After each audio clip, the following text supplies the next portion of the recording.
আবারও রাজ্যে মালদা জেলার বৈষ্ণবনগর থেকে 6 কোটি মূল্যের ব্রাউন সুগার এবং 10,10,000 টাকার জাল নোটের সঙ্গে গ্রেপ্তার করা হয় এক ব্যক্তিকে। জানা গেছে, ধৃত হানিফ শেখ বৈষ্ণবনগর থানার মন্ডলটোলার বাসিন্দা।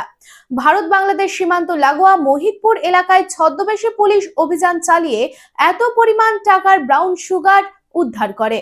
রূপোর গয়না বা রূপোর তৈরি বিভিন্ন সাজসজ্জা কেনাকাটার জন্য এক বিশ্বস্তনীয় প্রতিষ্ঠান শ্যামসুন্দর চাঁদিওয়ালা। শ্যামসুন্দর চাঁদিওয়ালা মানেই চাঁদির পিওরিটির 100% গ্যারেন্টি। আমাদের শোরুম দুর্গাপুরের জাংশন মলে, আসানসোলের 81 জিটি রোড অপোজিট সেনকো গোল্ডে, শিলিগুড়ির সিটি সেন্ট্রাম মল, কলকাতার সিটি সেন্টার 2 নিউ টাউনে এবং দেওঘরের G12 ভিওরি মলে। তাহলে যদি পিওর এবং হলমার্ক রূপো কিনতে চান তবে চলে আসুন শ্যামসুন্দর চাঁদিওয়ালায়।